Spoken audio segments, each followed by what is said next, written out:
We've been doing some research at Plymouth University looking at mapping the distribution of different deep sea habitats, particularly vulnerable deep sea habitats. And we have now used those maps to try to assess the percentage of each of the different habitats that is protected by the current bottom trawl closures. We've done that assessment for cold water coral reefs, for deep sea sponge aggregations, and a habitat called xenophyophore aggregations. What we found is with the current deep sea bottom trawl closures that 44% of the UK's cold water coral reef habitat is protected by those closures.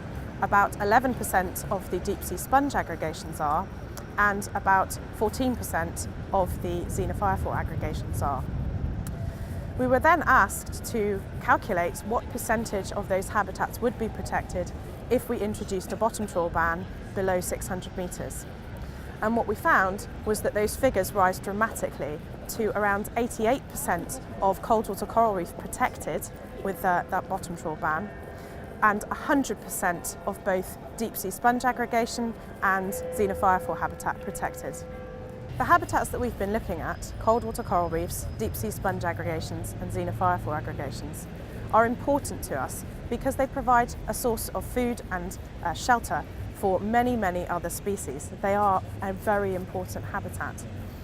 They're also important because many of the species that live in them help to recycle nutrients, which then are available to other plants and animals in the ecosystem.